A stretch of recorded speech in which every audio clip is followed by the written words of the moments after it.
As Supreme Commander, Allied Expeditionary Forces, General Dwight Eisenhower had under his command the top military men in both Great Britain and the United States to assist him in working out the enormously complex plans for the long-awaited invasion across the Channel. The directive from the combined chiefs of staff was simple, merely instructing us to land on the coast of France and destroy the German forces.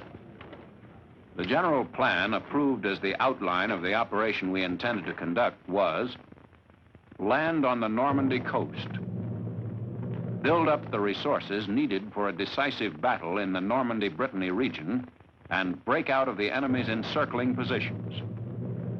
Pursue on a broad front with two army groups, emphasizing the left to gain necessary ports and reach the boundaries of Germany and threaten the Ruhr. On our right, we would link up with the forces that were to invade France from the south. Complete the destruction of enemy forces west of the Rhine, in the meantime constantly seeking bridgeheads across the river. Launch the final attack as a double envelopment of the Ruhr, and follow this up by an immediate thrust through Germany, with the specific direction to be determined at the time. Clean out the remainder of Germany. The heart of Western Germany was the Ruhr.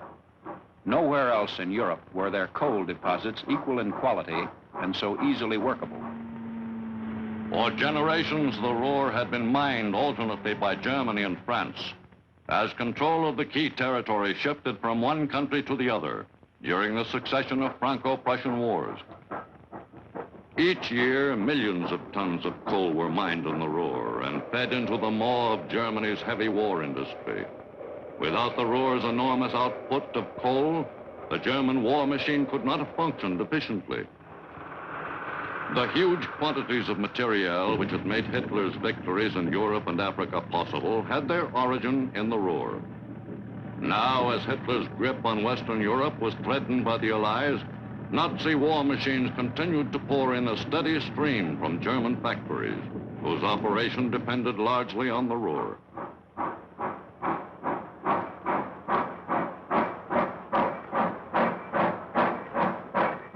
To prepare for the expected invasion, the Nazis began, early in 1944, to strengthen their Atlantic wall. Its concrete and steel defenses dominated the beaches along the north coast of France. To German high commanders like Field Marshal Erwin Rommel, the Desert Fox of North Africa, the Atlantic wall seemed solid enough to withstand any Allied assault. The Nazi heavy coastal guns and the fortifications themselves were heavily camouflaged in an effort to fool any Allied inspection from the sea or air. On shore, the Nazis felt they were invincible. At sea, in the waters off the French coast, the Germans planted a profusion of mines to block the advance of Allied warships and transports.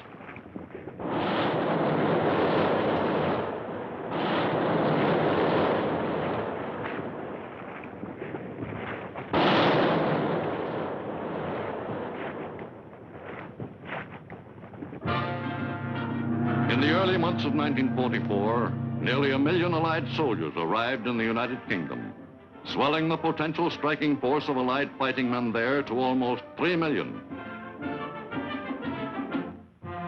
The strength of the Allied air forces in the British Isles had grown from a few thousand planes in early 1942 to more than 15,000 planes of all types.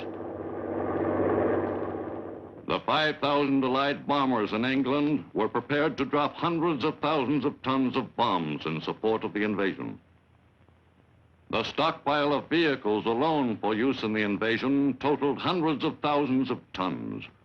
Every available foot of space on overcrowded Britain was used for storage.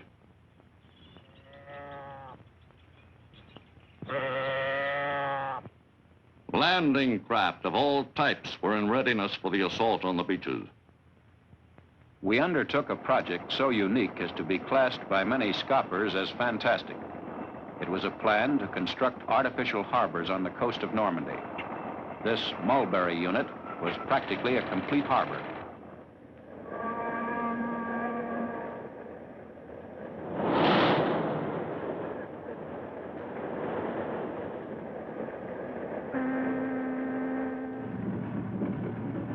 All over the British Isles, experiments were being conducted with devices only recently developed for combating the German war machine. The British set about the task of designing equipment that would facilitate destruction of German obstacles. They used the area at a secluded spot in eastern England for actual test of the equipment so developed. Heavy rollers for destroying mines were among the many items constantly under test.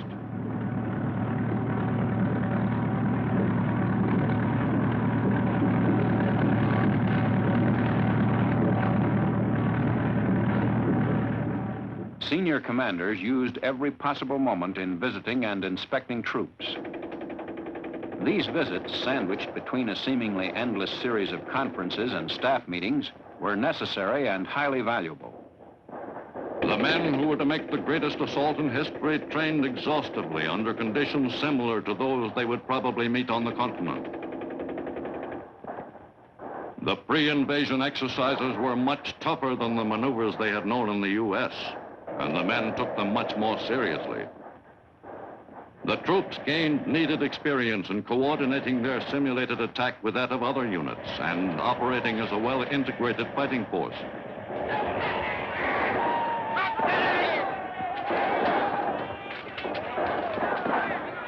Weapons like the bazooka, used for the first time in World War II, were carefully tested.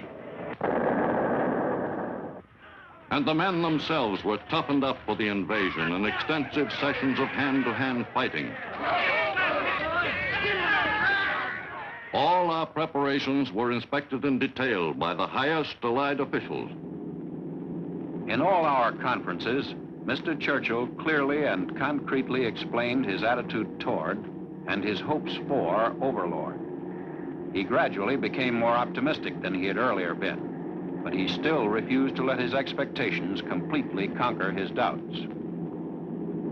The paratroopers had been trained to peak condition. Both mentally and physically, they were fit and ready to lead the assault on the enemy in France.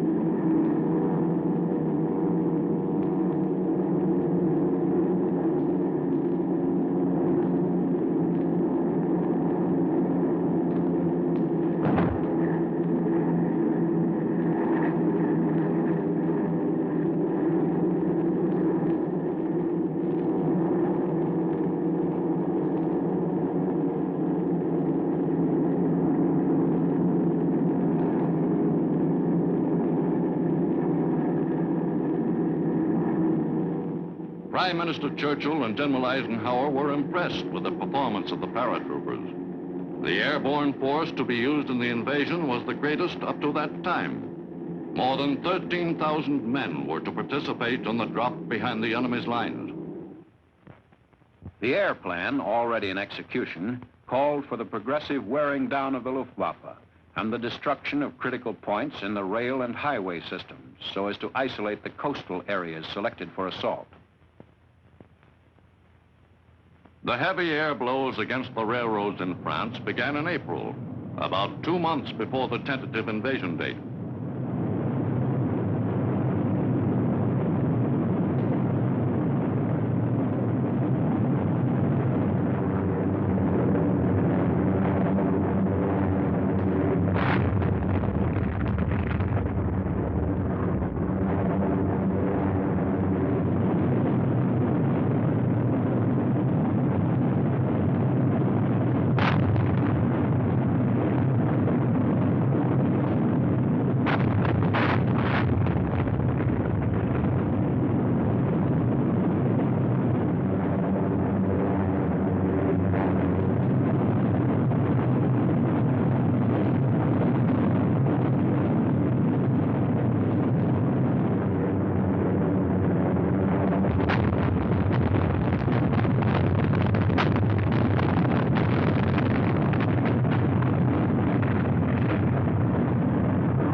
Bombing attacks against French rail centers were the first step in the disruption of the Nazis' communication system in France.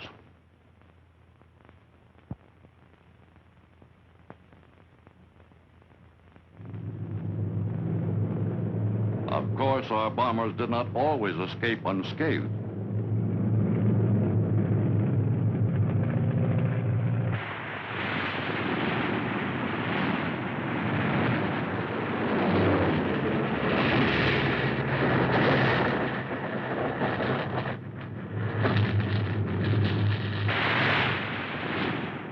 The flyers realized that these military objectives in France must be intensively bombed, in spite of the considerable risks to our own air crews and planes.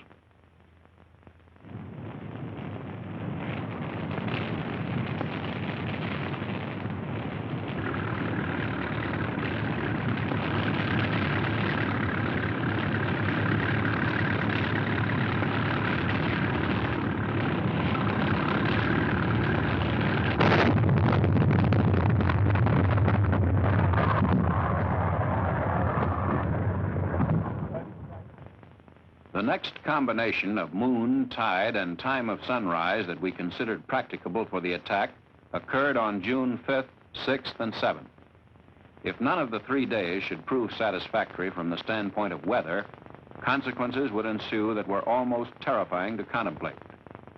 The good weather period available for major campaigning would become still shorter, and the enemy's defenses would become still stronger.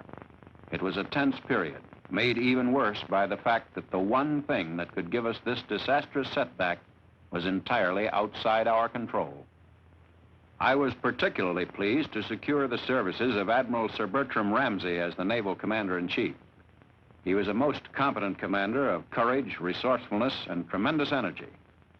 Moreover, all of us knew him to be helpful and companionable, even though we sometimes laughed among ourselves at the care with which he guarded, in British tradition and practice, the senior service position of the British Navy. During the weeks before D-Day, General Eisenhower devoted as much of his time as possible to visiting the troops who were to participate in the attack on the Nazis' fortress of Europe. At times, I received advice from friends urging me to give up or curtail visits to troops. They correctly stated that so far as the mass of men was concerned, I could never speak personally to more than a tiny percentage. They argued, therefore, that I was merely wearing myself out without accomplishing anything significant so far as the whole Army was concerned. With this, I did not agree. In the first place, I felt that through constant talking to enlisted men, I gained accurate impressions of their state of mind. A favorite question of mine was to inquire whether the particular squad or platoon had figured out any new trick or gadget for use in infantry fighting. I would talk about anything, so long as I could get the soldier to talk to me in return. All southern England was one vast military camp, crowded with soldiers awaiting final word to go. The whole area was cut off from the rest of England. The government had established a deadline, across which no unauthorized person was allowed to go in either direction. Every separate encampment and every unit was carefully charted on our master maps.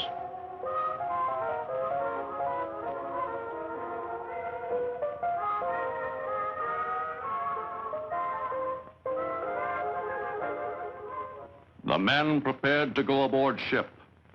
Some of the last-minute haircuts were a little on the close-cropped side. Many of the men had fathers who served in France in World War I, but never got any farther with the French language than Mademoiselle from Armentières. Their foresighted sons in World War II were intent on being a little better equipped for those leaves in Paris. Within a week, the troops would be storming the invasion beaches in the greatest military attack in all history. But with final preparations completed, there was time for a few days of relaxation. Finally, during the last days of May 1944, the all-important materiel was moved to the ships. The men were to assemble by the numbers of their ships, and all light vehicles and equipment which were to accompany the assault forces in their ships was to be identified in the same manner to avoid any possibility of a mix-up. On June 1st and 2nd, the troops left their camps and headed directly for the ports of embarkation under the strict surveillance of the military police. The scheduled movement of each unit had been so worked out that it would reach the embarkation point at the exact time the vessels would be ready to receive it. As the time came for shifting our concentrations toward the ports, the southern portion of England became one vast camp, dump, and airfield. At our request, the British government stopped all traffic between this part of England and the remainder of the United Kingdom. The war-weary British public responded without a whimper to these added inconveniences and privations. The mighty host was tense as a coiled spring, and indeed that is exactly what it was, a great human spring, coiled for the moment when its energy should be released, and it would vault the English Channel in the greatest amphibious assault ever attempted.